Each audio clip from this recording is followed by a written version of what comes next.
Lihat begitu ya, ih gila lo tuh pohon mati hidup lagi. Kalau kita kan begitu kan, pohon mati hidup lagi. Padahal pohon itu nggak. Kami bersyukur, kami berterima kasih untuk cinta kasih Tuhan dalam hidup ini.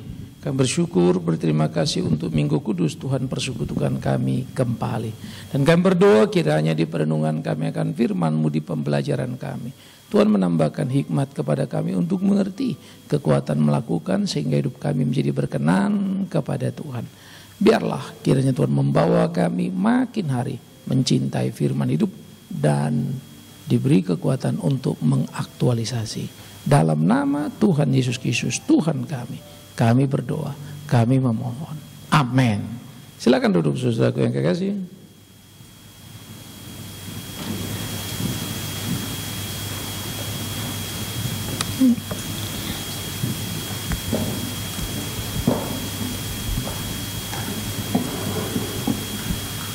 Baik saudara, hari ini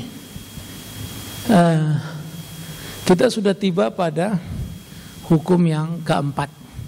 Tahun ini kita bicara 5, tahun depan kita bicara 5. Nah saudara-saudara, di dalam 10 hukum yang kita pelajari, semua saling mengkait dan tidak berdiri sendiri-sendiri. Sehingga waktu memahami satu, kita juga mesti memahami 2, 3 dan seterusnya. Dan korelasi antar satu hukum dengan hukum lain, akhirnya kita bisa pahami seutuhnya. Ya, ini penting di dalam kita mengerti Alkitab. Semua bagian-bagian harus kita pahami bersama. Saudara, apa yang dikatakan di dalam hukum yang keempat, di dalam Keluaran pasal 20, ya, Alkitab berbicara tentang hari Sabat. Nah, ini menjadi sesuatu yang penting untuk kita pikirkan berkaitan dengan ibadah. Dikatakan ingatlah dan kuduskanlah hari Sabat. 6 hari lamanya engkau akan bekerja dan melakukan segala pekerjaanmu. Tetapi hari ke-7 adalah hari Sabat Tuhan Allahmu, maka jangan melakukan sesuatu pekerjaan. Engkau atau anakmu laki-laki atau anakmu perempuan atau hambamu laki-laki atau hambamu perempuan atau hewanmu atau orang asing yang di tempat kediamanmu. Sebab 6 hari lamanya Tuhan menjadikan langit dan bumi dan segala isinya, dan dia berhenti pada hari ke-7. Itulah sebabnya Tuhan memberkati hari Sabat dan menguduskannya. Saudara, pada waktu kita memikirkan bagian ini, kita melihat ada satu hal yang sangat menarik yang diajarkan oleh Alkitab kepada kita. Ya. Bagaimana kita mengerti apa yang menjadi ketetapan-ketetapan Alkitab? Ya. Apa sebetulnya pemahaman Sabat? Ya. Maka Sabat harus kita pahami dalam perspektif Kejadian pasal 2 ayat 1 sampai 3. Ada 3 ordinansi dalam Kejadian pasal 2. Pertama apa yang disebut ordinansi Sabat. Pasal 2 sampai 3, lalu ordinansi kerja yaitu pasal 2 ayat 15, lalu ordinansi nikah pasal 2 ayat 18. Nah, seluruh struktur begini ya saya harap saudara perhatikan karena ini jadi penting sekali.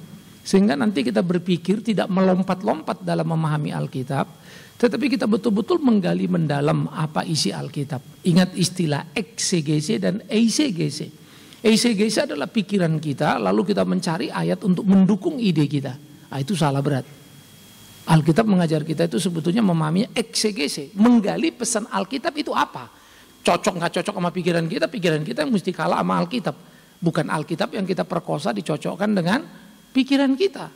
Terserah saudara mau setuju apa enggak. Alkitab pesannya apa? Kan gitu ya.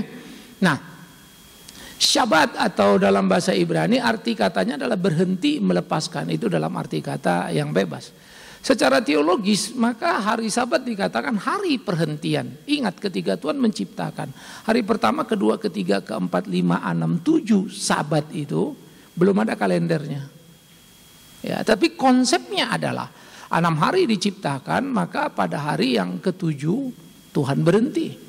Ada 1 dari 7 hari itu di mana Tuhan berhenti sesudah berkarya. Secara teknis hari Sabat hari ke-7 itu adalah Sabtu. Ya, jadi kalau kita bilang hari Minggu ini kita hari Sabat, salah, kita ini Ahad ini harinya.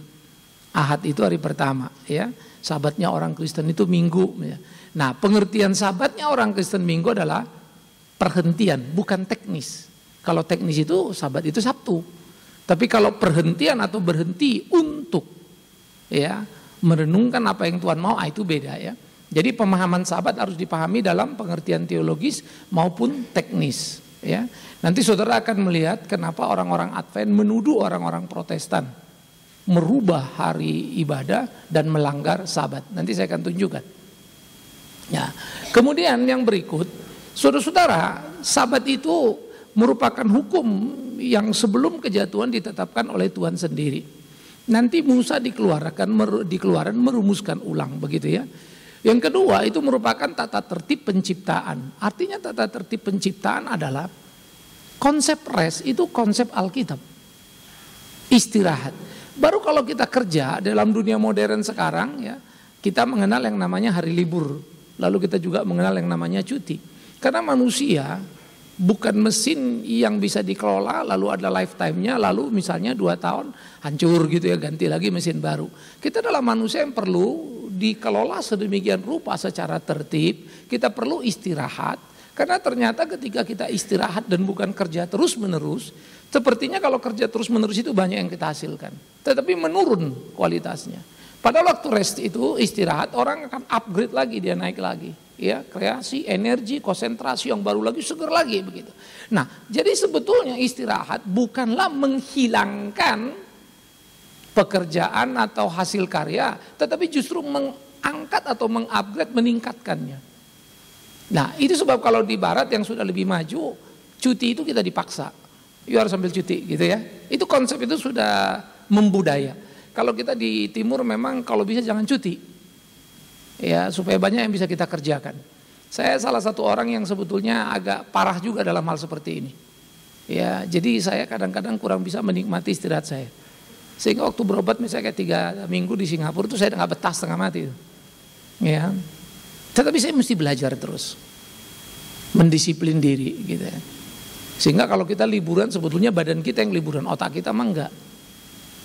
Nah, padahal konsep itu penting, rest, berhenti. Karena apa? Bagaimana engkau bisa mengevaluasi semua pekerjaanmu kalau kamu tidak berhenti? Bagaimana kamu menyadari bahwa sebetulnya kerjaanmu itu maksimal atau tidak kalau kamu tidak berhenti? Bagaimana kita bisa tahu hubungan kita dengan Tuhan beres atau tidak kalau kita tidak berhenti? Berhenti itu menjadi satu hal yang disebut sebagai ruang waktu ya, yang Tuhan berikan untuk kita ibadah syukur atas ciptaan Tuhan. Thanks God, kau ciptakan aku, kau ciptakan alam dan semuanya. Kesibukan kita membuat kita seringkali tidak kagum pada alam semesta. Rest kita membuat kita tercengang melihatnya. Saya ingat betul ketika pelayanan di Kalimantan jam 12 malam kita pulang, sudah ditimpa hujan, basah, kering lagi begitu ya. Kita jalan kaki, lalu mobil itu dititip di tengah kebun karet kan. Lalu kita ambil, ya ampun selip pula tuh mobil gitu. Nah waktu selip itu kiri kanan jalan ini kan jalan tanah, kiri kanan itu hutan semua kan. Rasanya saya itu udah berat setengah mati, udah lapar, betul-betul lapar. Ya berangkat dari jam 4:30 jam 4, jam 4-an. Belum makan begitu ya, sampai di rumah penduduk karena di desa siapa yang mau ngasih kita makan ya. Berjam-jam jalan itu ditimpa hujan terus, sudah kuyup habis asli lah sudah. Lalu kita pulang lagi. Nah waktu pulang itu udah lapar setengah mati, selip pula lagi gitu. Saya rasanya ada kesel banget secara manusia gitu, aduh jengkel, perut udah kukuruyuk begitu ya. Udah berat setengah mati, udah gak kebayang lagi nih kalaupun lolos mau makan di mana. Nyari tempat makan jam 12 sudah gak ada cerita itu kalau kita di Kalimantan kan gitu. Tetapi kemudian pada waktu itu lagi anak-anak semua usahakan mobil ini keluar. Saya dalam kesal saya tiba-tiba di tempat itu karena cahaya bulan begitu terang begitu ya, karena sesudah hujan bulan mulai bersinar. Waduh itu terang banget karena gelapnya itu membuat terangnya berasa. Kalau saya di Jakarta yang banyak lampu, terang bulan kagak bisa kita nikmati bukan? Oh udah terang kok, apa efeknya bulan gitu. Tapi karena tempat itu gelap gulita, di antara hutan itu bulan itu berarti sekali. Baru saya sadar satu hal. Kapan kita tahu bulan itu indah? Di kegelapan malam. Kapan kita punya kegelapan malam? Gak ada kalau di Jakarta mah. Dari jalan ke jalan kita lampu terang semua. Masuk mobil terang semua. Mana kita mengerti nilai sebuah sinar bulan itu. Hari itu saya baru pahami. Iya ya Tuhan, aku kehilangan banyak momentum dalam hidupku. Jadi saudara-saudara, itulah ruang ibadah di mana kita duduk berhenti dan merenungkan, melihat karya cipta Allah yang mengagumkan. Nah, orang-orang modern kurang waktu untuk itu. Ya. Jadi kita mesti betul-betul memahami pemahaman Sabat itu. Sesudah kejatuhan, ini sebelum kejatuhan ya, sesudah kejatuhan, maka Sabat itu menjadi pengakuan dosa. Maka hari pertama itu kalau Sabat mereka pergi, mereka mesti memeriksa juga seluruh hidup mereka. Pengakuan dosa, mereka datang kepada imam untuk mengakui dosanya. Ya. Sehingga itu yang disebut imam itu menjadi perwakilan antara manusia dan Allah. Ya, dia melakukan ritual ibadah. Nah, kalau nabi itu disebut perwakilan Allah kepada manusia karena dia menyampaikan suara Allah. Ya, itu peran nabi dan peran imam. Ya. Nabi tidak menjalankan ritual-ritual itu di dalam sinagog, yang menjalankan imam. Ya. Nah, oleh karena itu ini menjadi pengakuan dosa. Yang kedua, perjalanan hidup yang diperbarui. Kita udah salah, mesti bagaimana dan ke arah mana, kan begitu. Itu yang kita mesti perhatikan dan itu yang kita mesti lihat. Yang ketiga, evaluasi hidup yang kontinu. Jadi sabat lepas sabat, lepas sabat, lepas sabat, lihat dirimu. Kalau kita mengaudit diri ya, coba saudara pikir, ini bulan September, mundur September setahun lampau. Saudara itu siapa, kelakuannya kayak apa? Ada perubahan gak ke September ini? Ya, jangan bilang sebulan, setahun pun kadang-kadang kita tidak berubah, malah makin jelek. Dulu kita pelayanan cukup oke, rajin, sungguh-sungguh, sekarang udah enggak. Dulu kita nggak hitung-hitungan, sekarang hitung-hitungan. Tapi secara kuantitatif pelayanan kan tambah ya. Oh, dia pengalaman udah 20 tahun pelayanan. Tapi secara kualitas ternyata 5 tahun pertama lebih bagus daripada 15 tahun terakhir. Nah, itulah bahayanya kita sebagai orang Kristen, kami sebagai pendeta. Itu rawan setengah mati. Karena tiap hari khotbah kita pikir kita benar. Padahal khotbah kita memang benar, kita yang kagak.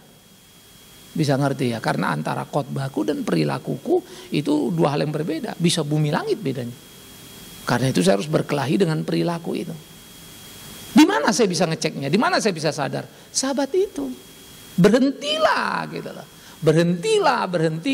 Sesudah Tuhan berkarya 1 2 3 4 lama dia berhenti. Begitulah kita. Ada waktu di mana kita berhenti dan merenungkan itu. Karena itu saat teduh tidak sama dengan ya saudara ambil waktu pagi lalu merenungkan Alkitab gitu kan. Itu salah satu bagian. Tapi bukan satu-satunya. Saat teduh sebetulnya saat dimana saudara merenungkan kebenaran itu.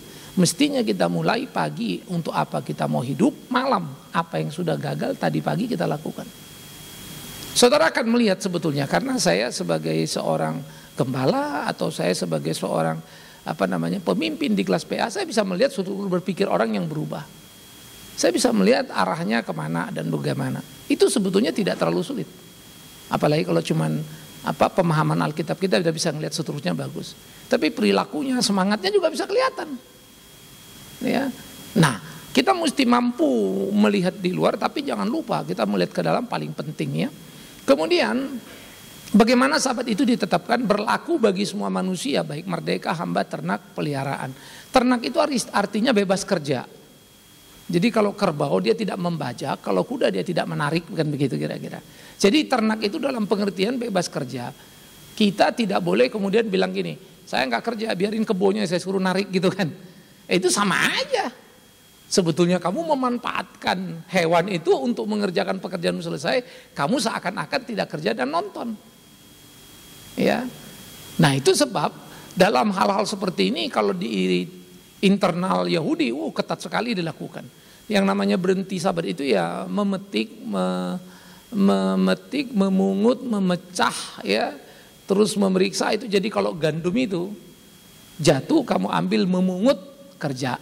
Kalau kamu petik kerja, kamu pecah kerja. Itu kerja namanya. Ya. Jadi bahwa ruang sekali bagaimana dianggap itu semua pekerjaan. Jadi saudara bisa lihat nggak kerja itu kayak apa. Ya, kalau saudara mau berimajinasi, kalau lagi di Bali nyepi, itu cocok itu. Saudara pergilah ke situ, mati semua lampu itu. Bertetangga pun kalau teman-teman yang tinggalnya di sana bilang apa? Waduh Pak, kita kan di rumah mesti nonton TV, Pak. TV-nya kita kecilin, kalau perlu suaranya kita doang yang bisa denger lah begitu ya. Lalu jendela gimana? Wah lampu kita agak matiin beberapa, jendela kita tutupin semua. Pakai kertas, lalu pakai hordeng lagi. Memang benar-benar gelap. Lampu luar mati semua. Jadi di dalam terang. Tapi di luar udah mati, tapi terang ini kita kurangin juga. Supaya nggak keluar semua kaca-kaca ditempelin kertas. Ya, terasa sekali nyepinya secara ritual. Nah saudara bayangkan Sabat begitu. Sabat itu dimulai Jumat malam sampai Sabtu malam. Ya, karena hari itu adalah hitungan Israel itu sore ketemu sore. Kalau kita kan 00 ya, tengah malam ketemu tengah malam. Nah, jadi di dalam bagian-bagian seperti ini menjadi sangat menarik apa yang dilakukan oleh mereka. Makanya kalau Sabat itu pas buka, istilahnya kalau kita bilang ke orang buka puasa, itu hotel-hotel penuh dengan orang Yahudi. Dan itu pesta buat mereka. Tapi yang menarik adalah family komplit kumpul. Jadi cukup mengagumkan sebetulnya dalam tata ikatan keluarga Yahudi itu cukup besar gitu, cukup kuat gitu. Ya. Kemudian kita bisa melihat ya bagaimana pemahaman penerapan Sabat di dalam gereja. Bagi Israel Judaisme ibadah Sabat itu adalah Sabtu hari ke-7. Sementara bagi gereja masa kini Kristen ibadah itu hari Minggu, hari pertama. Nah pertanyaannya kan kenapa berbeda? Nah itu sebab saya katakan tadi Advent suka mengatakan bahwa Protestan itu mengikuti ajaran sesat. Itu nggak tanggung-tanggung, khususnya penulis-penulis yang cukup ekstrim di kalangan Advent akan bilang seperti itu. Kenapa sesat? Karena merubah hari Sabat.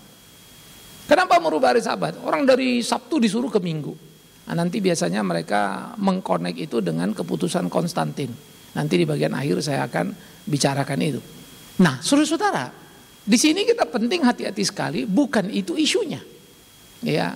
Sehingga mengapanya yang terjadi ini perlu betul kita pahami. Ya. Bagaimana atau apa yang dikerjakan di dalam nilai-nilai sehingga orang Kristen itu beribadah pada hari Minggu. Ya. Mari kita lihat, Sabat itu adalah hari perhentian suci. Sebelum kejatuhan dalam dosa, sehingga sesudah kejatuhan dalam dosa diwarnai oleh penebusan terhadap dosa-dosa dengan korban-korban itu kan, domba yang tidak pernah berhenti, karena manusia tidak pernah berhenti berdosa. Jadi terus menerus hidup dalam kegelapan, tiada pengharapan, sehingga manusia menunggu pada waktu itu adalah penggenapan janji Allah bahwa Dia akan mengirim ya juru selamat itu. Kejadian 3:15 kan, keturunan perempuan ini akan meremukkan kepala ular itu. Keturunan ular memang merumukkan tumit keturunan perempuan itu. Sehingga saudara-saudara yang kekasih, apa yang terjadi pada hari perhentian suci dirusak oleh manusia dalam kejatuhan ke dalam dosa sampai Kristus datang. Nah waktu Kristus datang, Minggu, kenapa kita kebaktian itu adalah hari kebangkitan. Nah itulah menjadi Sabat dalam pengertian perhentian, bukan Sabat Sabtu ya. Ingat, teologis teknis begitu. Jadi kalau kita diskusi sama orang, Sabat ini kamu lagi ngomong apa nih? Sabat itu Sabtu, betul, nggak usah dilawan. Kita lagi bicara Sabat bukan Sabtu dalam teknisnya, kita lagi bicara teologisnya. Kita berhenti pada hari pertama Ahad. Mengapa? Karena di situ adalah kebangkitan Yesus Kristus yang merupakan hari kemenangan atas kejatuhan manusia ke dalam dosa, sehingga seperti kata Ibrani, kita tidak lagi memerlukan darah domba atau darah lembu untuk menebus dosa. Karena darah Yesus Kristus, darah yang suci, telah menebus kita satu kali untuk kapan? Selama-lamanya. Tidak berulang-ulang kali. Nah, Dia menebus kita satu kali untuk selama-lamanya, tidak berulang-ulang kali. Itulah penebusan oleh Kristus Yesus kita. Oleh karena itu, kemenangan atas dosa yang diproklamasikan dalam kematian dan kebangkitan Kristus, Dia bangkit hari apa? Hari Minggu. Hari pertama dalam minggu itu. Nah nanti kita akan melihat bagian-bagian seperti itu.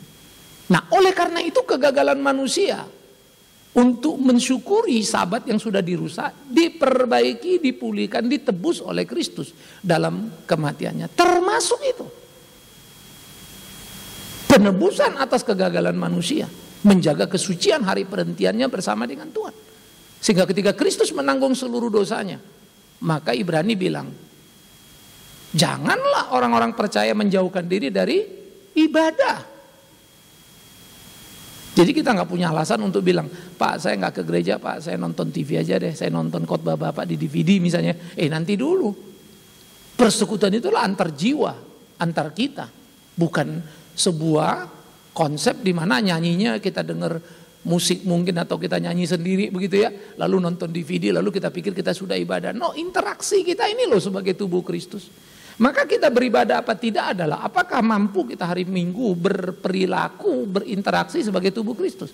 Kalau enggak sebetulnya kita enggak ibadah. Kalau lo gua istilahnya gitu ya. Lo kita enggak ibadah itu.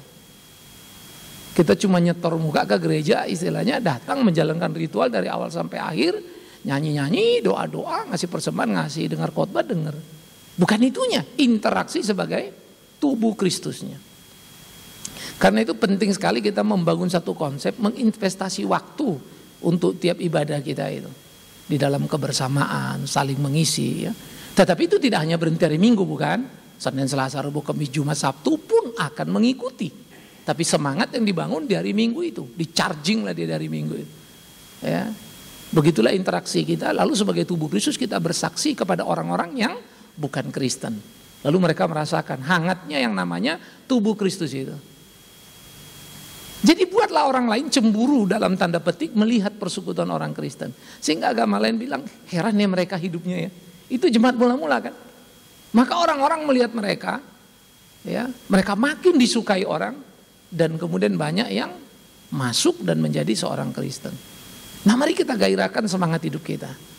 Ya, bagaimana kita hidup sungguh-sungguh menjadi seorang Kristen itu. Nah, jadi di dalam pengertian seperti ini, Sabat itu adalah hari kebangkitan di dalam konteks hari perhentian, bukan teknis, tapi teologis. Ya, sehingga ketika gereja beribadah hari Minggu itu tidak asal. Oh, kamu Sabtu Sabatnya, kami Minggu, lalu nggak tahu kenapanya. Pokoknya kita dari dulu gitu ya. Nggak boleh pokoknya. Ya, kita kan melakukan itu ada argumentasi. Nah, apa yang dilakukan dikatakan oleh Alkitab menarik, saudara. Ibadah hari pertama adalah tradisi para rasul. Maka pada hari pertama dalam minggu itu Paulus berkata kepada orang Korintus supaya mereka mengumpulkan perkumpulan persembahan. Loh emang hari pertama nggak kerja, rupanya mereka kumpul. Ya, jadi tradisi ini memang sudah hidup di dalam gereja mula-mula begitu. Jadi pengumpulan uang bagi orang kudus hendaklah kamu berbuat sesuai dengan petunjuk-petunjuk yang kuberikan pada hari pertama tiap-tiap minggu. Hendaklah kamu sesuai dengan apa yang kamu peroleh, menyimpannya supaya jangan pengumpulan itu baru diadakan kalau aku datang. Kenapa hari pertama tiap minggu? Karena hari berkumpulnya mereka. Mengapa berkumpul hari Minggu? Mengingat, mensyukuri kebangkitan Kristus. Nah itu sebab ketegangan juga memang bertambah dengan orang-orang Yahudi yang tetap mempertahankan Sabat. Nanti di Roma Paulus juga menyindir bagian itu. Bagi orang tertentu ada satu hari lebih penting dari hari yang lain. Tapi seharusnya kita bertanggung jawab pada hari yang kita bilang pentingnya, itu kata Paulus. Jadi Paulus tidak mengkonter dan dia sadar betul tidak perlu mengatakan Sabat itu pindah ke Ahad. Karena secara teologis itu sama-sama hari perenungan. Tapi masalahnya yang direnungkannya apa? Penciptaan, udah dirusak manusia dalam dosa. Jadi apa dong pusat perenungannya?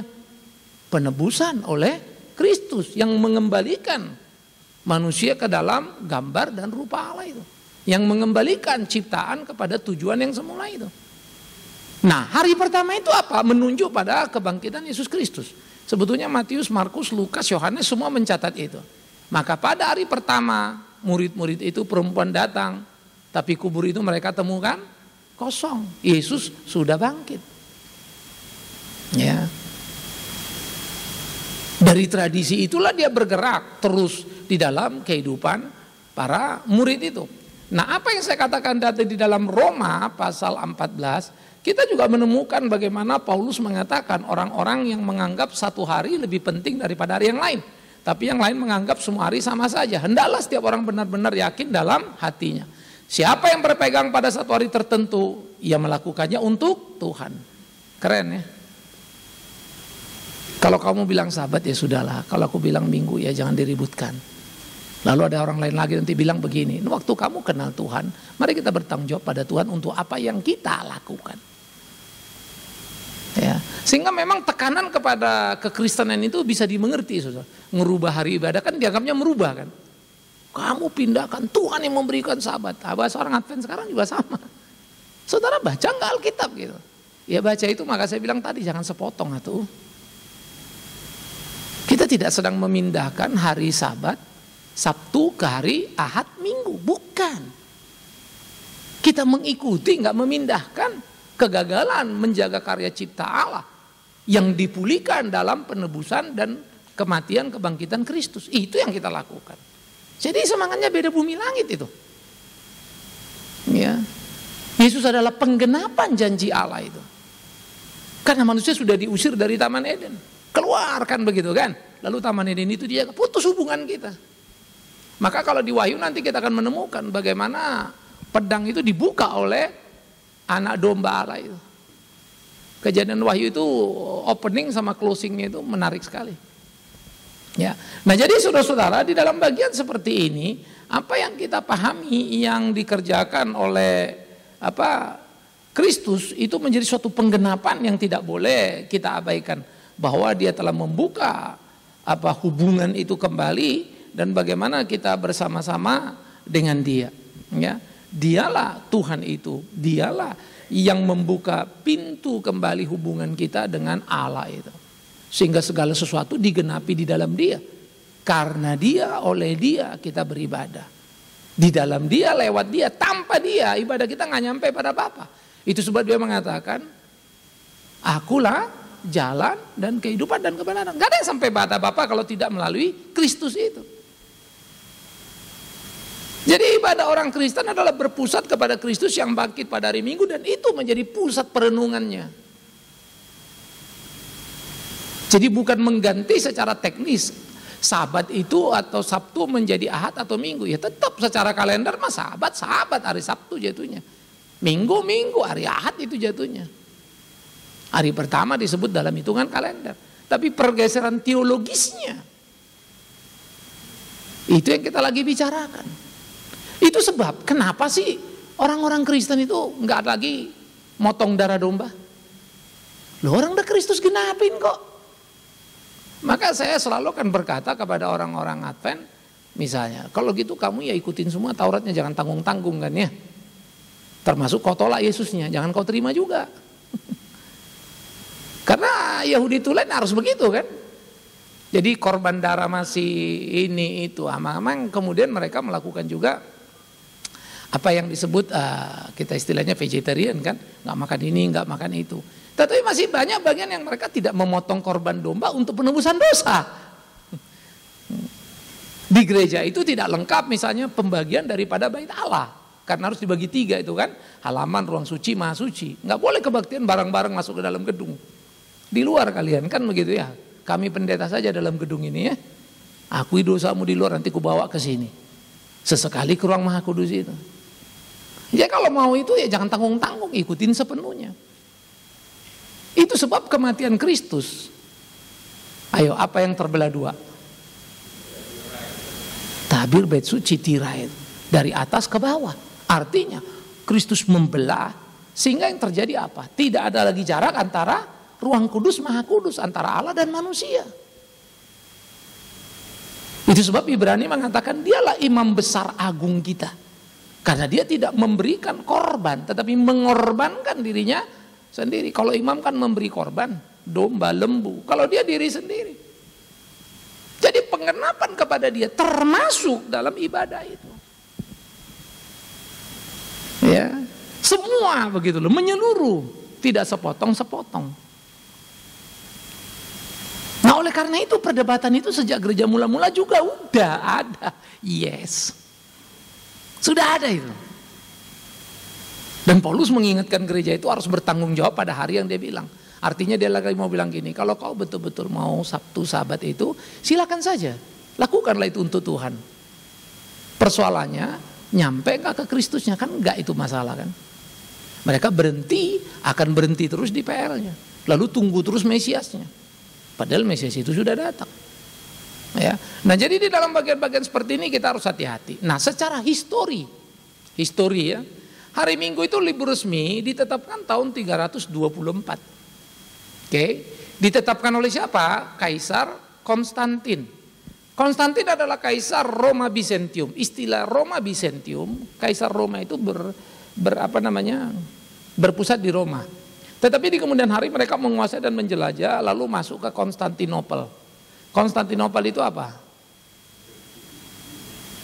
Bizantium dulu disebut Konstantinopel, sekarang apa?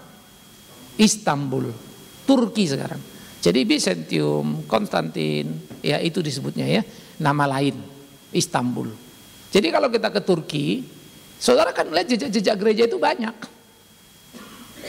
Nanti kira-kira perang salib abad 12 nanti Ottoman itu berkuasa, di sana itu kaisar Ottoman yang terbesar.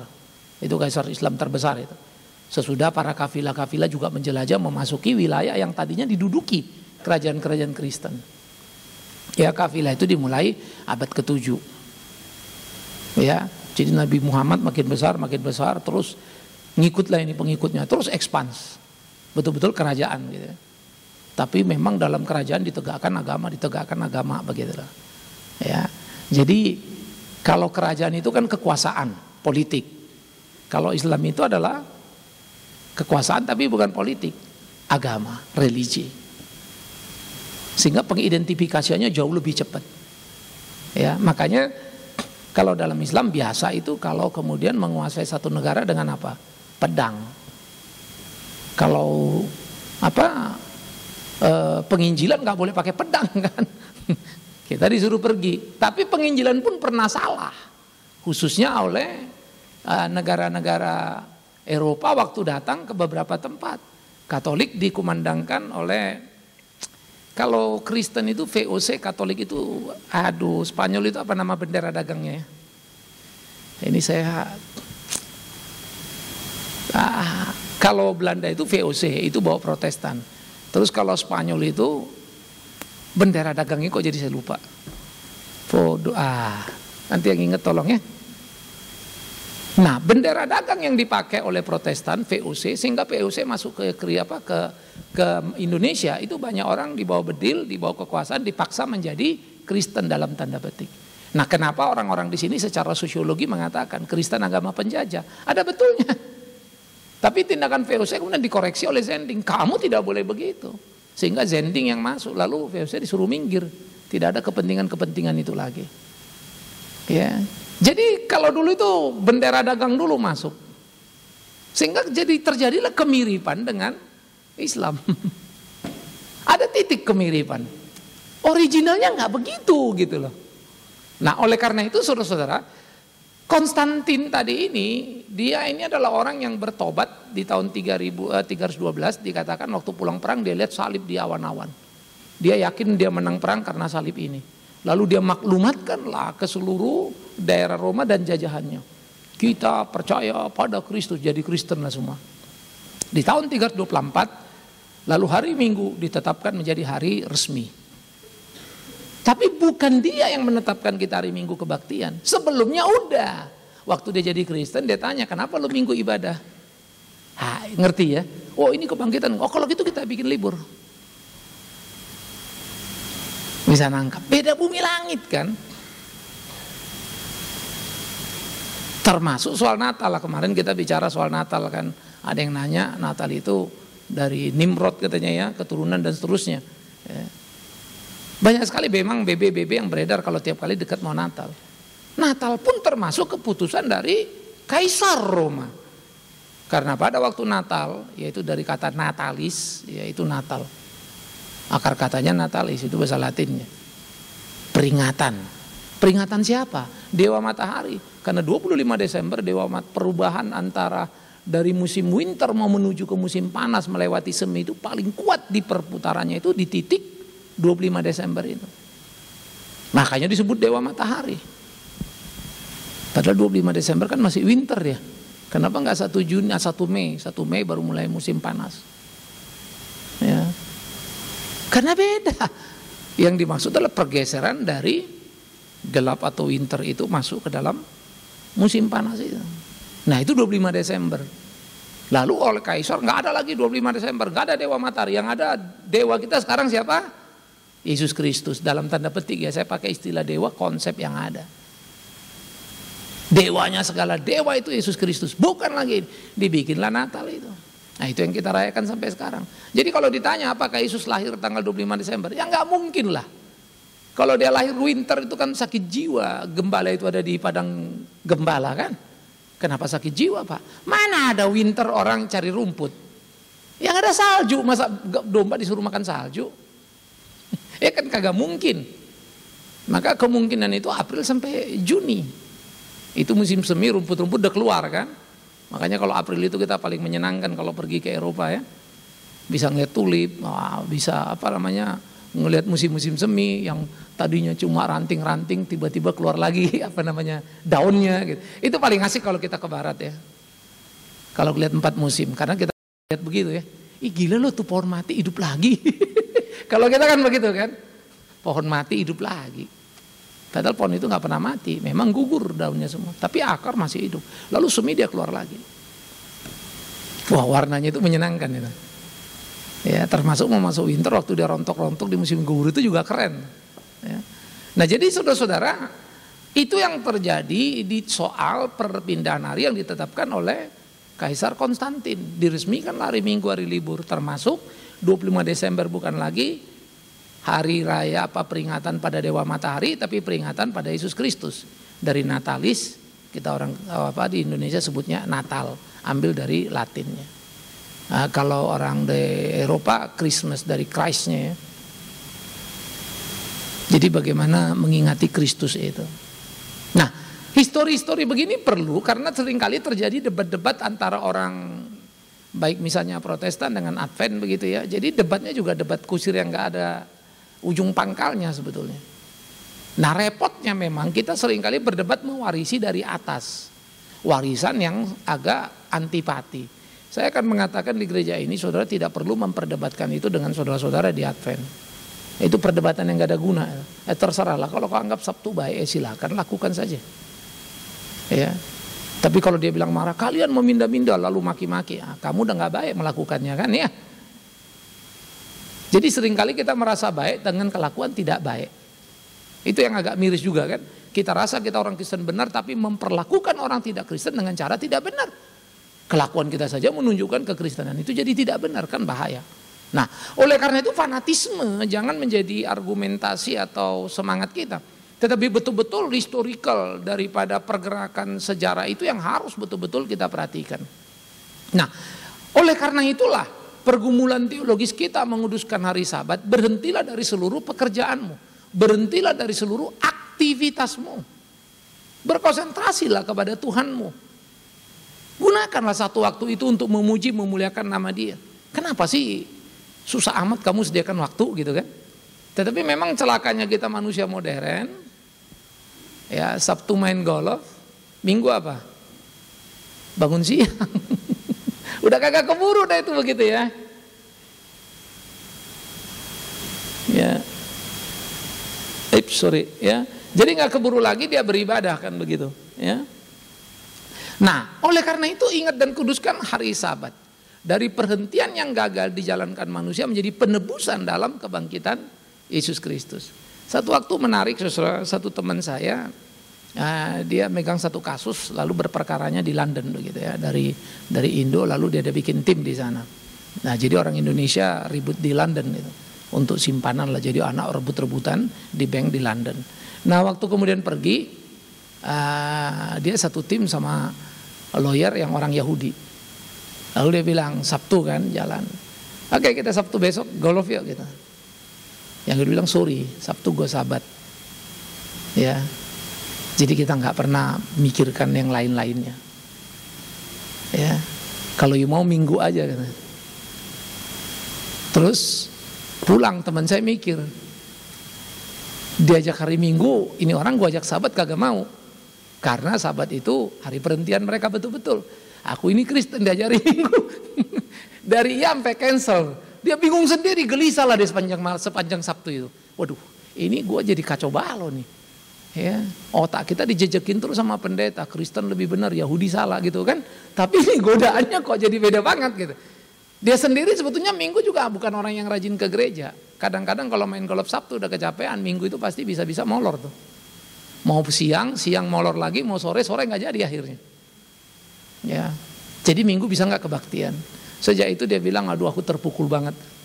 Pulang itu udah nggak berani lagi hari Minggu main golf, karena dia juga sering main Minggu main golf. Tapi habis itu Yahudi bersikap begitu, dia pulang dia malu setengah mati, pukulan hebat gitu ya. Nah oleh karena itu orang Yahudi menunjukkan kualitasnya, bagaimana mereka mampu menguduskan hari Sabat.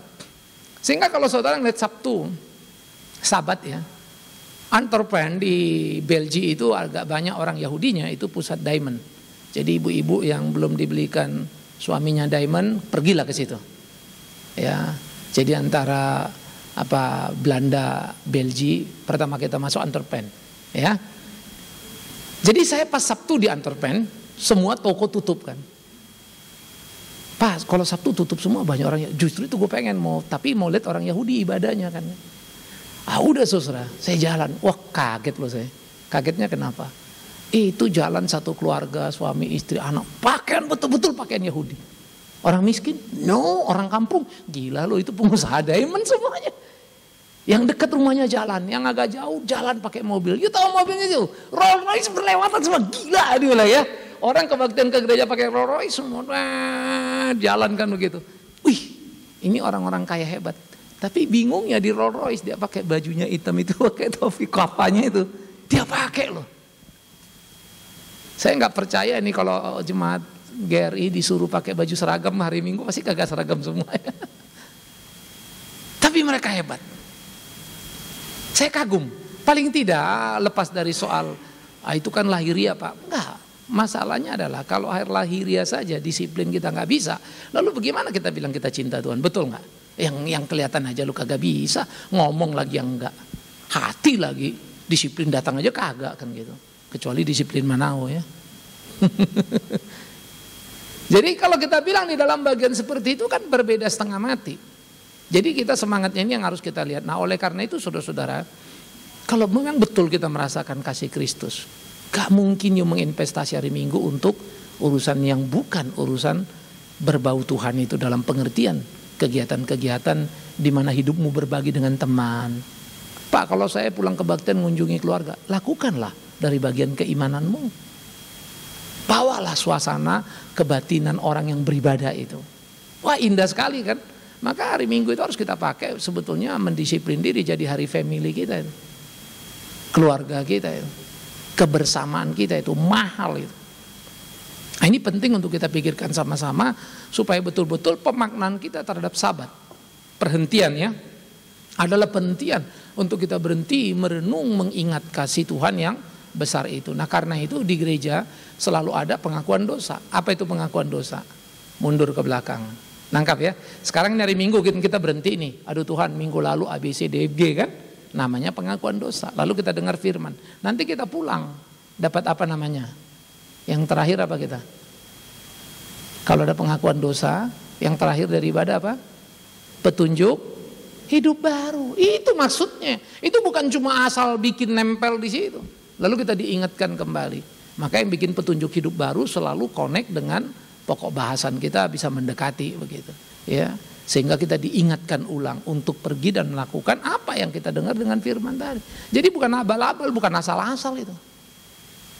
Nah tapi kadang-kadang mungkin kita waktu mimpin juga asal kita lakukan, ini kan bagian dari liturgi gitu ya, tanpa menyadari, tanpa memaknai. Kayak sama juga waktu saudara berdiri, membacanya juga begitu. Belajarlah meresapi, memahami. Taruh itu menjadi proyek dalam batin ini. Supaya pulang kita lakukan apa yang Tuhan mau. Ya. Nah oleh karena itu penting. Kenapa pengakuan iman rasuli kita taruh sesudah khotbah? Pendeta khotbah, kita pengakuan iman rasuli. Ya. Artinya mau mengatakan khotbah Bapak harus cocok dengan ini. Ini yang paling cocok, yaitu pengakuan iman rasuli. Jadi kalau khotbah itu berlawanan Yesus bukan Tuhan, ya gagal lah kalau di situ, gugur lah. Dalam simboliknya kalau gereja-gereja reform sebetulnya yang masih kental itu nanti waktu pendeta mau naik ke mimbar memberitakan di majelis memberikan Alkitab. Kalau khotbahnya salah majelis nggak terima Alkitabnya. Dibalikin nggak terima. Artinya lo salah khotbahnya tadi. Dimurnikanlah lewat pengakuan iman rasuli. Itu nggak asal. Dalam Lukas pun Yesus diberikan oleh mereka kitab Yesaya untuk disampaikan. Memang itu tradisi di dalam Alkitab. Ya. Jadi pelan-pelan kita lagi format terus, ada banyak-banyak detail yang saya harap saudara ngerti dulu kenapanya, kita lakukan satu demi satu. Sehingga dengan demikian kita bisa sungguh-sungguh memainkan peran kita sebagai orang Kristen yang utuh. Oke, saya stop sampai di sini supaya ada waktu ruang kita untuk berdiskusi. Pintu bisa dibuka nggak ya? AC-nya udah mulai. Dari tadi saya agak bergetar-getar.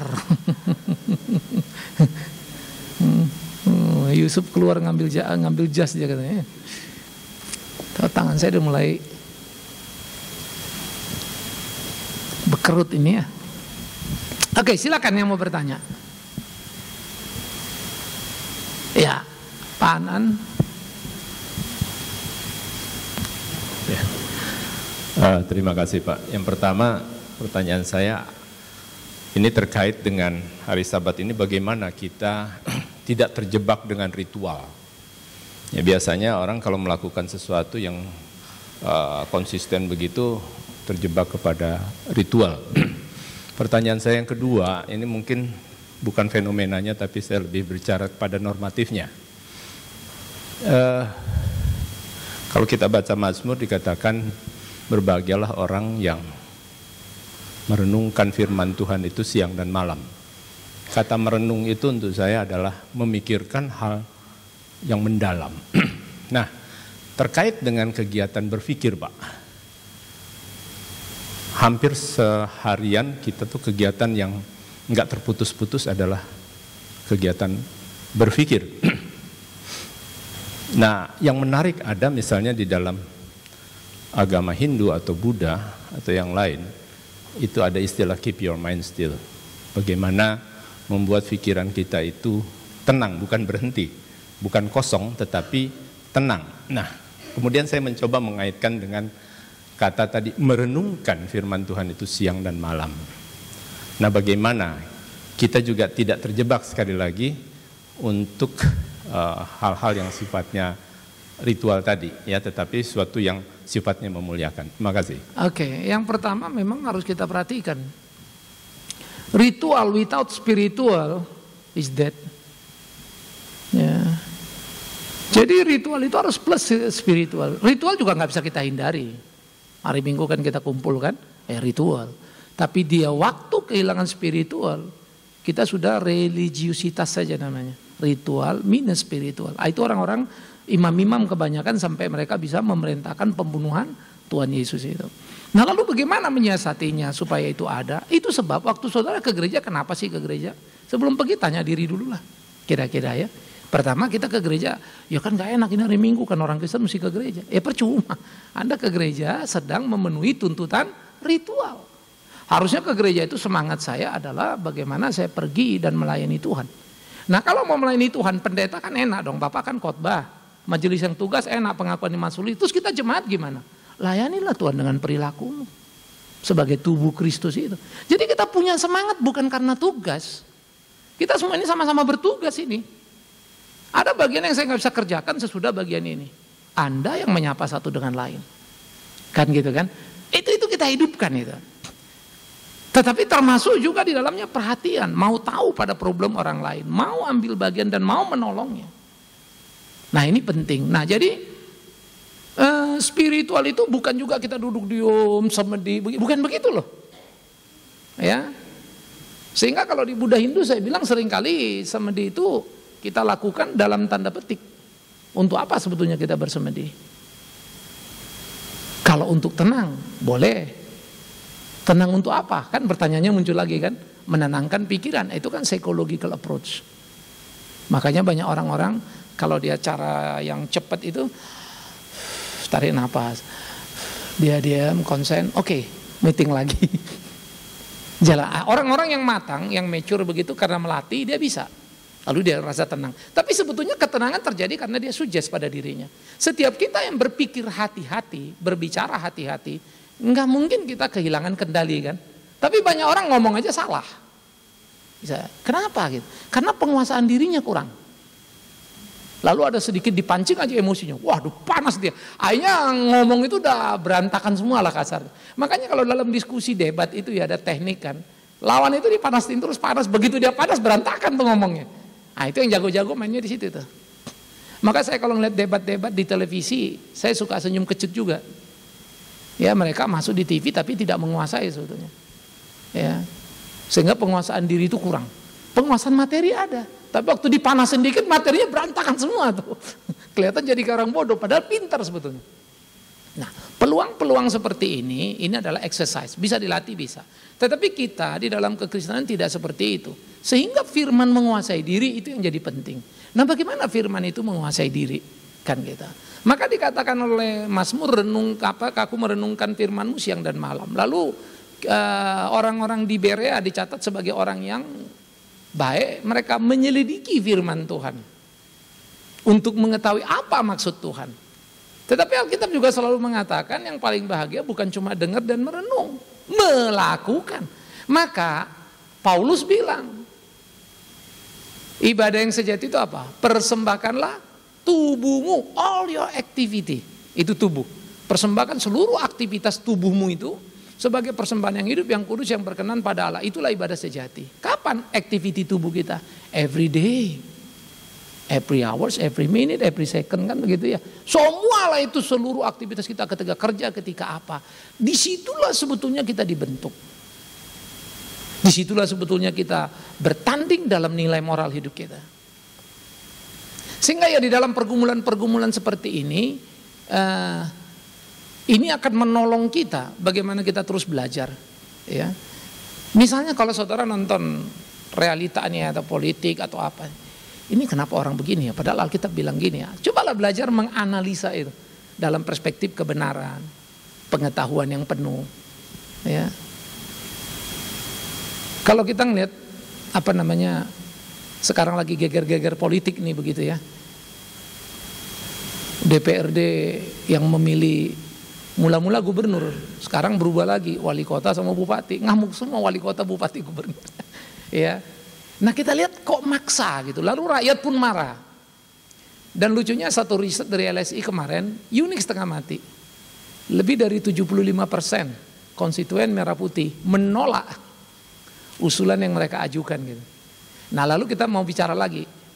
Sekarang banyak yang kecelek tuh. Aduh ampun, gua salah pilih. Nah, itu muncul satu hal. Kenapa kamu salah pilih? Karena kamu pilih tidak lihat-lihat, kamu asal. Kamu tidak mengenal secara baik karakter atau tingkat orang-orang ini. Ya, saya salah satu yang paling takut kalau itu terjadi dalam tanda petik. Kalau koalisi merah putih waktu itu menang, mati lah kita. Saya percaya Tuhan, jangan khawatir. Kalau urusan saya personal kagak ada pusingnya. Saya lagi pusingi kehidupan bangsa ini. Ya, bagaimana agenda Wahabi yang tidak dibuang itu akan hidup luar biasa. Berat gitu. Ya. Nah, oleh karena itu, apa yang mestinya kita perhatikan? Mengerti. Nah, jadi semua aspek kita lihat nih. Kepentingannya bukan lagi to myself. Ya. Jadi kepentingannya adalah tubuh Kristus ini. Nah, itulah orang Kristen. Saudara gelisah nggak kalau ngeliat ada kantong Kristen yang miskin? Halo? Gelisah nggak? Terus apa yang kalian lakukan? Doa syafaat. Kesana nggak? Nggak sempet Pak. Nyumbang nggak? Aduh belum ada duit Pak. Emang segitu kan banyak, udah punya mobil, punya ini. Ya kan mobil baru 1 mau 2. Nangkap maksud saya ya? Nah, spiritual itu dihidupkan itu di situ sebetulnya. Jadi bukan puasa terus seminggu, sebulan. Apa gunanya kau puasa? Kan kata Tuhan Yesus, nah, mukamu kau taruh debu-debu supaya tahu orang puasa. Nggak ada gunanya itu. Tapi bagaimana melakukan? Jadi sehingga apa yang dikatakan itu merenungkan firman-Mu siang dan malam itu adalah melakukan everyday. Paulus mengatakan all your activity. Nah, ini harus kita tumbuhkan ini, sensitivitas kita. Ya, sensitivitas ini harus kita tumbuhkan. Iya ya, lakukan ya. Kalau saya kasih segini, waduh gede amat ya tipnya ini. Tapi udahlah, orang ini sesekali aja kok terima. Buat dia kan rezeki, udahlah buat kita juga nggak langsung miskin gara-gara itu. Kita belajarlah kan gitu ya. Nah, belajar memberi itu begitu. Jadi kita melatih seluruh hidup kerohanian kita itu dengan tindakan hari-hari. Maafkan saya kalau Anda terlalu kasar dengan pembantu dan menekan pembantu, bagi saya sebetulnya kita kehilangan kekristenan.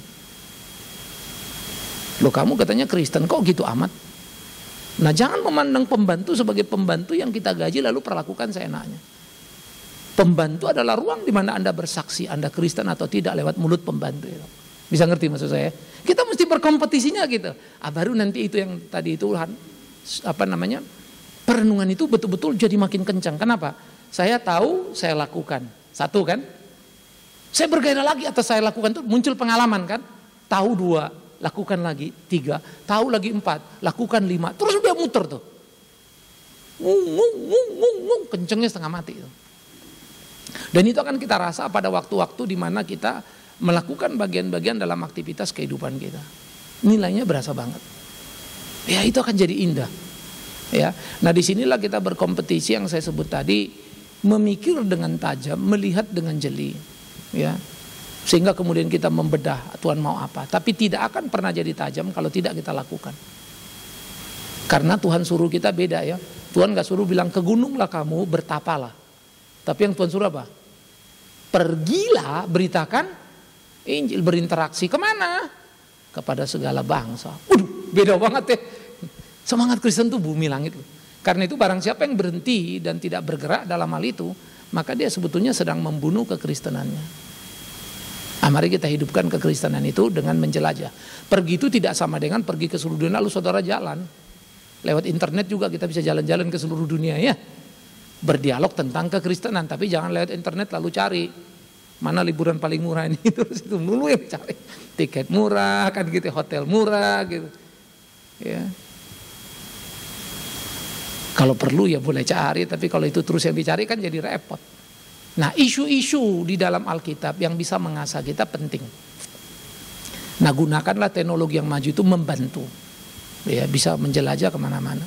Clear ya, jadi itu yang harus kita lakukan. Maka saya harap saudara-saudara semangat itu kita kerjakan semua. Ada lagi? Ya, Pak Manal.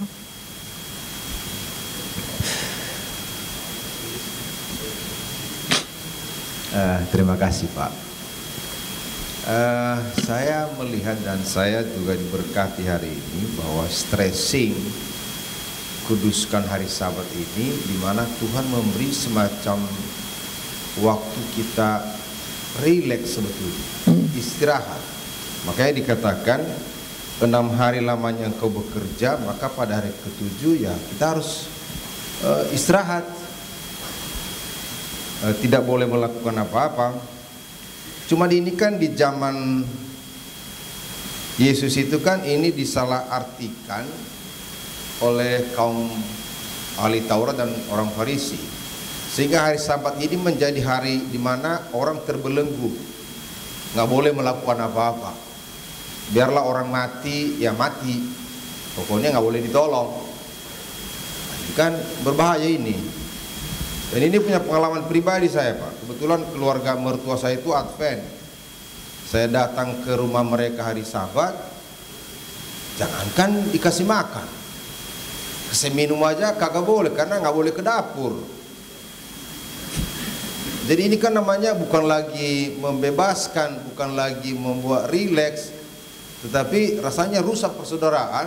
Apalagi waktu itu saya nggak kenal Advent itu barangkali, sehingga saya sependapat dengan Pak Aan, bukan karena sama-sama majelis gitu ya.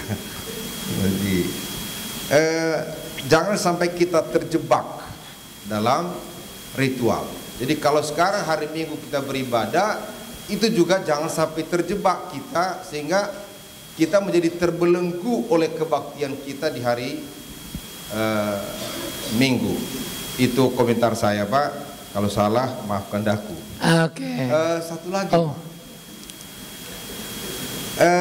Orang ini saya minta pendapat Bapak ini. Orang Muslim itu kan ibadahnya hari Jumat. Lalu dengan seorang cendekiawan saudara kita ini pernah saya dialog.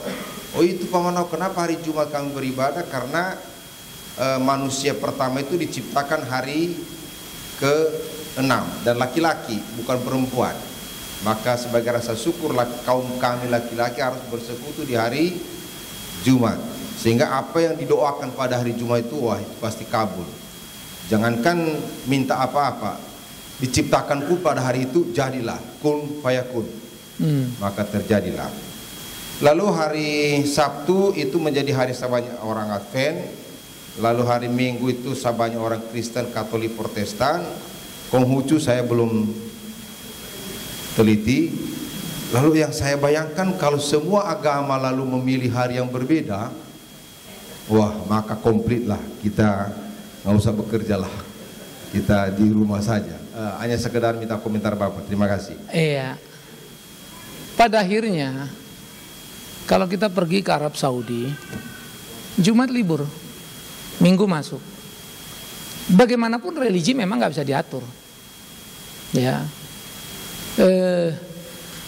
Internasional, karena Barat pengaruh jauh lebih kuat berkembang pertama sejak era kerajaan itu, maka hari libur resmi Minggu itu bergerak.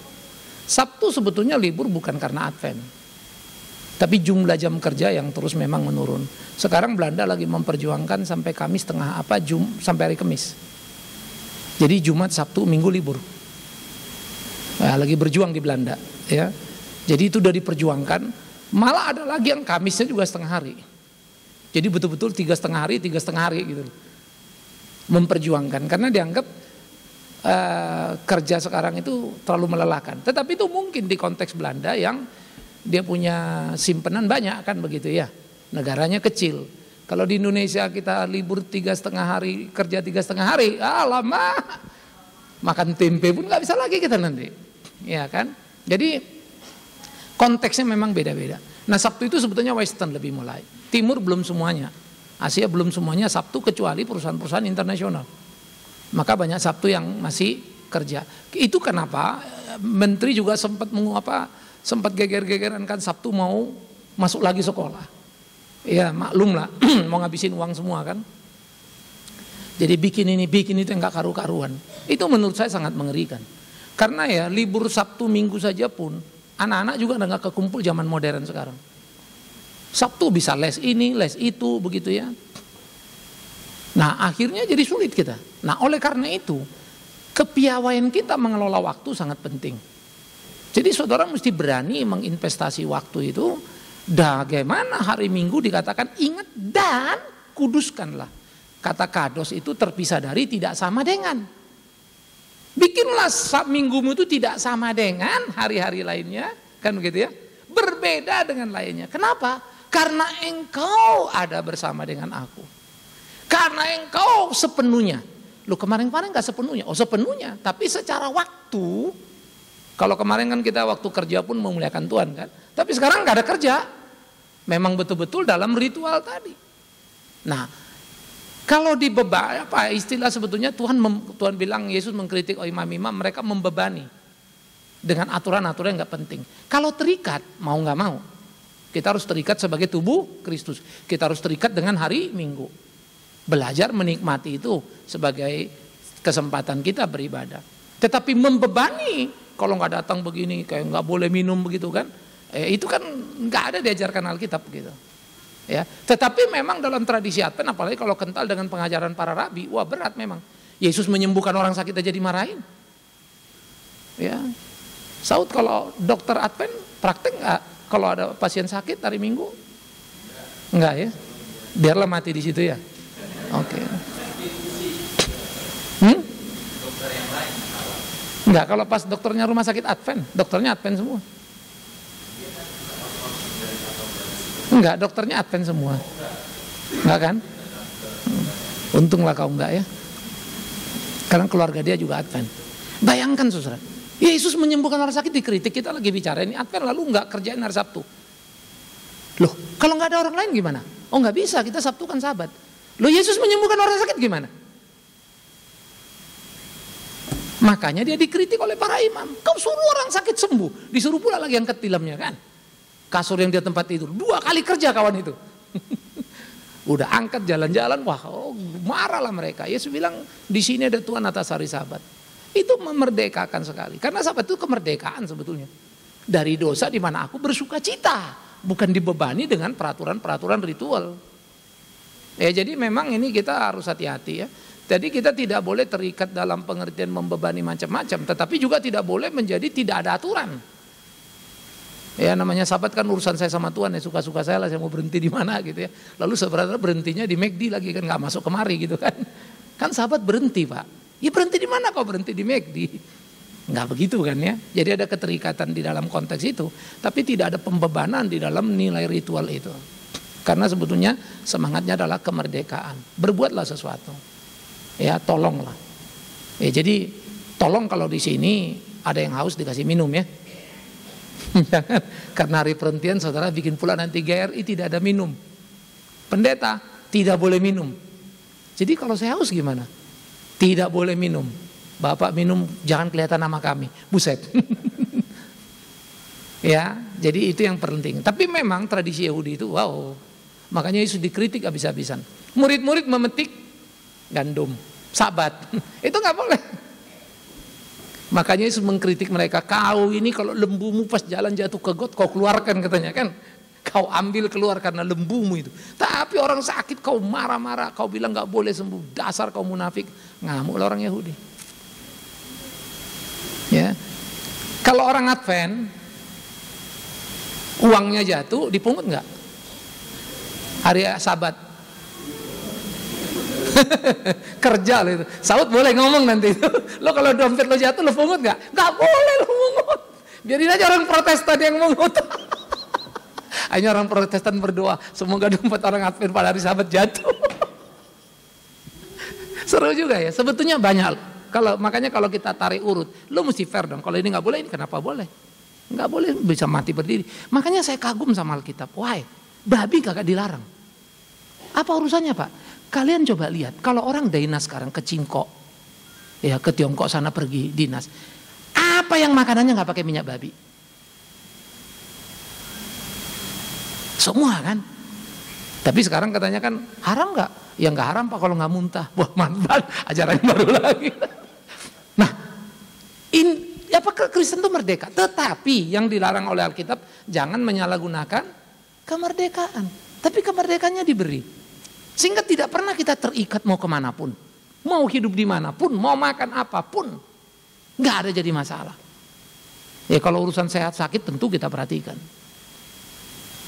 Ya mau bersisik, nggak bersisik itu jadi.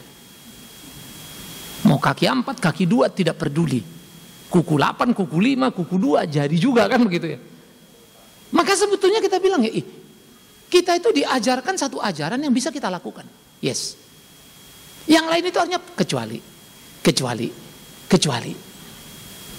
Beda ya. Kalau kalian doa kiblatnya kemana? Halo? Kristen kalau doa kiblatnya kemana? Kemana saja. Maka nggak perlu kau cari kompas. Suara pembaruan pun cukup. Kalian pernah berpikir itu nggak? Kalau kita di hotel kan ada kan Arapana ya, kiblat. Itu mesti doa nih. Kadang-kadang kiblatnya kagak enak lagi tuh nyudut ke situ tuh kiblat begini. Ya kan tinggal posisi kamar kan. Nah kalau diuji lagi itu ketepatannya bisa jadi kurang tepat lagi.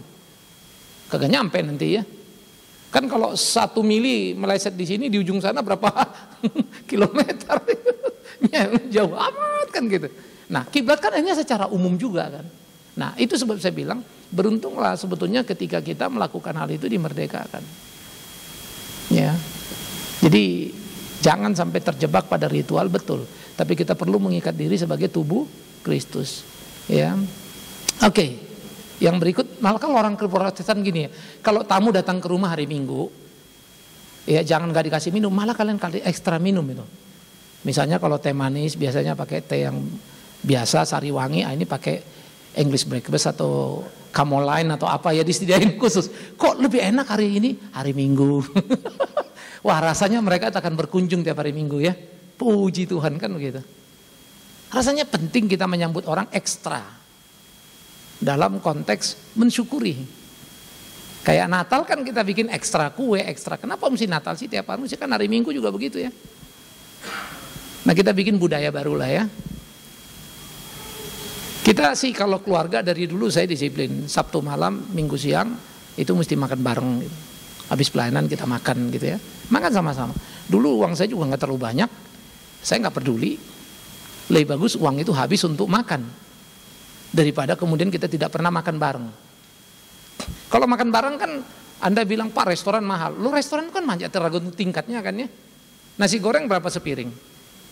Halo? Iya. Nah, kalau ke Mulia kita makan 100.000 kan. Turun ke restoran 75-an yang seafoodnya yang cukup bagus, si Petojo situ ya. Turun lagi ke bawah yang 50. Kalau warung-warung yang restoran kecil-kecil, masuk gang kecil 20. Tapi ada juga yang 6.000, tek-tek ya. Tambah telur 7,5, telur sendiri 6.000 sih.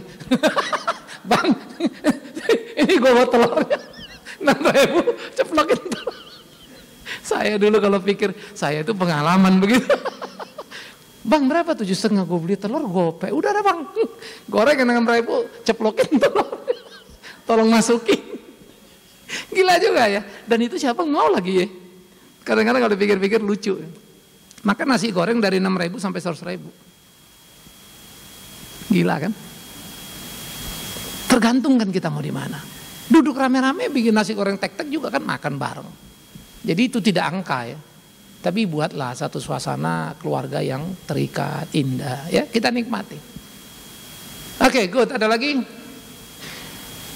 Yang terakhir, yang non majelis.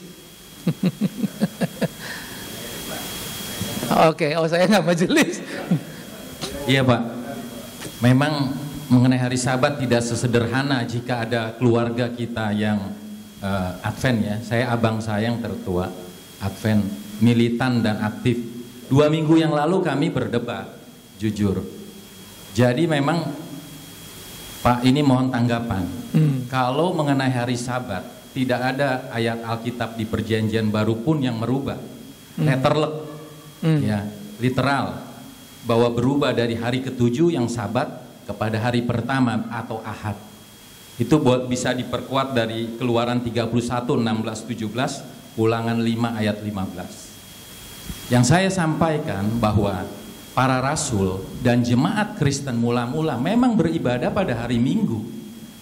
Itu bisa dilihat Yohanes 20 ayat 19, Kisah Rasul 20 ayat 7 dan 1 Korintus 16 ayat 2. Itu secara teologi Alkitab dan diperkuat oleh saksi hidup yaitu Plinius pada tahun 62. Dia tulis surat kepada gubernur Romawi Trajanus bahwa ada yang percaya kepada Kristus beribadah kepada Allah pada hari Minggu, pagi dan sore. Pagi mereka mendengarkan firman dan menyanyi, sore mengadakan agape yaitu perjamuan kasih dan perjamuan kudus. Kemudian Justinus Martir tahun 100-165, Ignatius juga tahun 100. Jadi ini benar-benar bahwa memang orang Kristen mula-mula para rasul itu ibadahnya hari Minggu. Baru pada 21 Mei 1863 Mrs. Ellen G. White mendirikan Advent ini yang sebelumnya William Miller 1844 mengubah ke hari Sabtu. Jadi saya bilang yang mana yang rubah? Konstantin belum lahir, belum ada. Memang jemaat Kristen mula-mula ibadahnya pada hari Minggu. Mohon tanggapan, terima kasih. Sebetulnya kalau kita mau melihat kerangka diskusi itu memang mesti menyeluruh. Ellen White sendiri sebetulnya kalau ngelihat histori hidupnya mah juga babak belur juga lah ya. Karena Ellen White itu ribut dengan anaknya juga. Ya. Jadi kemudian di dalam bagian-bagian seperti itu kalau ngelihat postur dari seorang pendiri saja sudah begitu terus kamu percaya kan kita juga bingung. Sama kayak saksi Yehova, Charles Russell itu kan seorang penipu, dagang nggak beres kan gitu ya. Joseph Smith juga kan gitu, kawin buahnya setengah mati. Sehingga ajaran Mormon dia bilang poligami boleh. Walaupun sekarang bilang monogami, lucu juga kan, masa kau koreksi apa pendapat pendirimu kan gitu. Ya cuman satu sebetulnya, ya kembalilah pada Kristen. Nah, tetapi fanatisme, balik lagi fanatisme. Ketika orang duduk di satu tempat dan sudah mengkristal, tidak mudah untuk memberikan pemahaman yang benar ya. Namun apa yang kita sampaikan itu sudah cukup. Masalahnya adalah bukan apa yang kita sampaikan itu kurang. Jajaran itu cukup banyak. Apalagi kalau kita bicara historical, apalagi kalau kita bongkar Ellen White. Ellen White itu termasuk mengutuki Paulus. Paulus dia bilang salah. Lebih berat lagi kan sebetulnya. Paulus itu salah katanya. Padahal seperti yang saya bilang tadi, di Injil itu bertaburan. Markus, Yohanes, semua tentang hari pertama itu. Ya. Jadi Paulus sendiri pun tidak memperdebatkan, maka dibilang tidak ada dirubah secara letterlek. Sekarang kasih tahu saya di mana yang dirubah oleh ayat Alkitab, misalnya bagian-bagian lainnya seperti konsep penebusan. Ya. Nah, oleh karena itu Yesus mengembalikan, karena dia sudah menggenapi hukum Taurat itu. Maka waktu dia menggenapi, kita juga nggak ngelihat korban bakaran misalnya kan, yang dibilang kan darah dia menghapus, tapi dia nggak bilang darah domba nggak perlu lagi kan begitu. Nah kalau letterlek yang kita cari sampai bumi langit pun terlalu banyak hal yang tidak ada letterlek. Ya. Nah yang kita temukan dalam surat-surat itu seperti Galatia misalnya, ngapain kalian sunat lagi? Kenapa kalian rubah lagi? Ya. Tetapi ternyata Timotius sunat tuh, yang notabene muridnya Paulus. Supaya Timotius sunat supaya jangan menjadi masalah kepada orang-orang Yahudi, jangan batu sandungan dalam pelayanannya, sehingga dia disunat. Tapi ternyata sunat itu tidak sama dengan sunat di dalam PL itu, yaitu membuang yang najis dan terikat janji pada Allah dengan kucuran darah itu. Enggak lagi, darah Kristus yang menggenapi, sehingga penggeseran nilai itu sangat kental. Ya. Tetapi balik lagi tadi, tidak akan diterima. Yang kedua, saya nggak tahu Advent sunat nggak ya? Nggak, secara ajaran sunat semua. Lo periksa dulu tuh. Nggak maksud periksa. Maksudnya tanya, kamu sunat nggak? Kalau mau ngikut semua, jangan potong-potong gitu loh. Ngerti nggak maksud saya? Makanya tadi saya udah bilang kan, kamu jangan sepotong-potong kalau ikut. Ya. Terus konsep bait Allahmu nggak boleh seperti yang sekarang gereja begitu. Ikutin bener bait Allah itu. Nah itu yang saya bilang, orang dia bilang ini dimodifikasi lah. Ellen White lebih gila lagi, dicampur aduk segala macam. Kalau mau pure sekalian nggak ada masalah. Tetapi pada akhirnya seperti yang Paulus bilang, Paulus sendiri tidak berdebat itu kepada orang di Roma. Ada yang bilang ini penting, udahlah. Tapi masing-masing bertanggung jawab pada dirinya, kan begitu. Saya suka kalimat itu, ya, untuk mengingatkan karena memang nilai-nilai begini diperdebatkan itu nggak ada ujungnya. Apalagi kalau udah ngotot nggak pokoknya, saya yakin dah kalau pokoknya kan susah kita. Bunganya aja nggak dapat pokoknya lagi kan gitu. Ya, jadi di kalangan Advent yang paling berat sebetulnya adalah pengajarnya memang sudah meletakkan Protestan itu sesat, bahwa minggu itu ditetapkan oleh Konstantin. Maka seperti yang saya katakan tadi kan, tadi Saud juga ngomong, tradisi para rasul sudah berjalan, Konstantin itu kemudian. Ya apalagi kalau kita bicara bapak-bapak gereja berteteran itu di dalam sejarah gereja, kumpul hari Minggu pertama itu, ya. Tetapi mereka kan bilang itu kan bukan Alkitab, tapi lucunya dia bilang Konstantin itu juga bukan Alkitab kan begitu kan. Nah ini yang repot memang pada akhirnya kalau orang berdebat apa maunya dia, itulah keyakinan itu. Ya jadi bukan lagi apa kebenaran yang sesungguhnya. Jadi memang penting sekali kita berhati-hati, ya. Tetapi saya berharap kalaupun kalian berdebat jangan sampai emosi lalu tegang leher gitu ya. Latihan aja, nggak apa-apa, kita beda mah biasa begitu ya. Jangan juga nanti apalagi kalau sampai kita sudah debat nggak dikasih air minum kan karena hari Sabat itu. Ya, tetapi memang itu adalah realita. Maka kita tunjukkanlah kelas kita kepada teman-teman ini, saudara-saudara ini, siapa kita, bagaimana seharusnya. Oke, saudara yang kekasih, sampai di situ. Jadi sekarang udah ingat ya, Sabat itu dalam pengertian teologis hari perhentian. Secara teknis itu Sabtu. Kita tidak sedang berdiskusi dengan orang-orang Advent bahwa Sabat itu adalah Minggu. No. Bukan Sabat Sabtu pindah ke Ahad Minggu. Tidak, kita lagi bicara konsep perhentian. Manusia sudah gagal jatuh ke dalam dosa. Kenapa menjadi kebangkitan peringatan para rasul? Karena mensyukuri hari kebangkitan, kemenangan ya atas kehidupan di mana manusia dikembalikan kepada gambar dan rupa Allah. Dulu rusak, sekarang benar. Ya ikutilah Kristus itu. Ya, Tuhan menolong kita berdoa. Tuhan, kami berterima kasih untuk seminar kami hari ini. Tuhan berkati sertai kami di perenungan kami akan firman-Mu. Terus ajar kami hidup seperti apa yang Tuhan mau, supaya hidup kami berkenan dan memuliakan nama Tuhan.